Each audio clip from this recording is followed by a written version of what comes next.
lot of it's it's just wasting, you know. a lot of it's personal preference, and things that I like, you might not like, or somebody else might not like. I've seen drawings from people, and they use these like crazy fonts, and I'm like, oh man, I don't like that, but they do, and it works for them. You know, it looks fancy, it looks cool, but I don't like it. We can't put something together that everybody is going to like universally. It's not possible. So, you know, we leave it generic, and we give users the ability to modify to their preferences and their, you know, what they like. Now, we do have um, we do have some settings, and again, these are generic, and you might not necessarily like the way that these are assembled, but we do have different settings files that are available for download at various scales. So we have an 1/8 inch scale settings file, and let me just download this really fast and load it into this drawing so you can see the difference. So this is with program default. This is a program default dimension, program defaults, pipe labels. Let's see what else can I drop in here. I'll just put in a text line.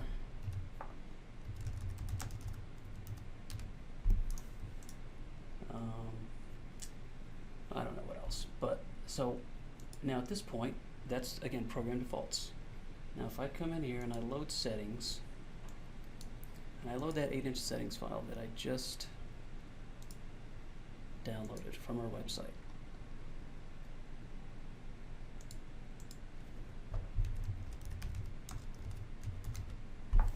Okay, looks exactly the same. Dimensions, do those look the same?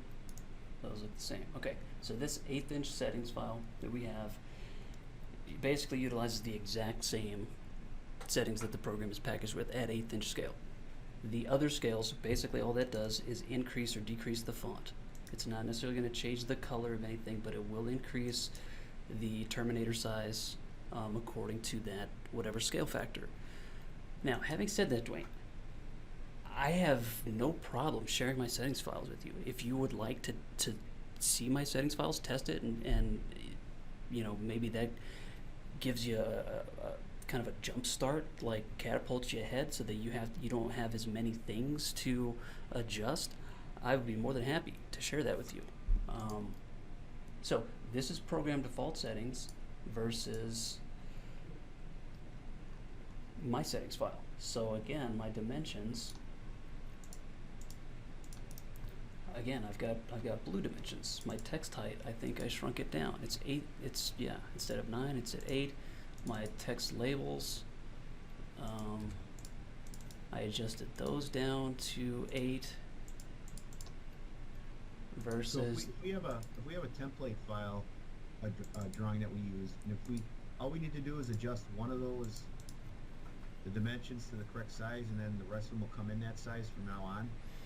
Well, not necessarily. So, if you let's assume that this is your template drawing file, and you've got this dimension, and you say, "Oh man, I don't like that. That's ugly.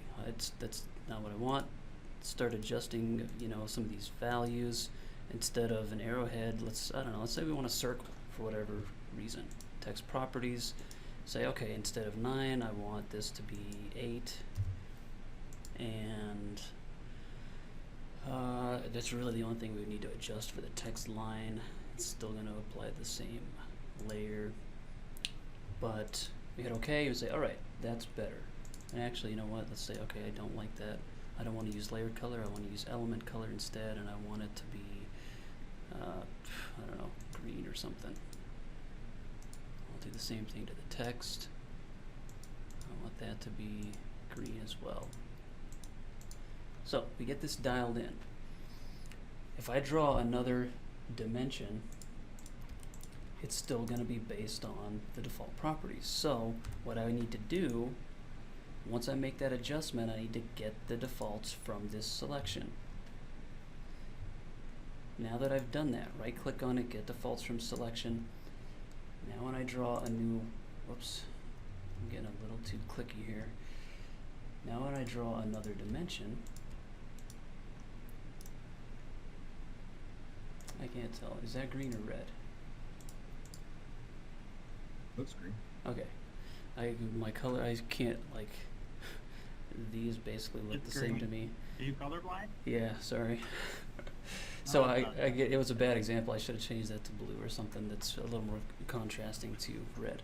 But so that's the process. You would make the adjustment within the drawing, and then you need to set defaults from that. If you don't set defaults, the changes that you make in the drawing, those only apply to those specific elements. So before you save that template file, you need to make sure that you're setting defaults from the things that you're changing in that drawing. So then once you set the defaults, then it'll be okay. Yes. At what point would you go to the save setting as and change your setting file? Well, you would only really do that if your approach is to load settings with new drawings. So if you've got this option set up to use a specific settings file, that's the only time you really need to save settings. If your design approach is to load or open a template drawing, you would never need to bother saving a settings file. The settings are contained within that template drawing file. I got you. Okie doke. But you could certainly, I mean, you could quickly save a settings file by opening that template drawing and then just immediately going to File, Save Settings As. And that will take all of the settings that you've established in that template drawing and save it into a settings file that you can then load into drawings as needed or into new drawings. So it's the same, we're accomplishing the same thing, just two different paths to get there, I guess.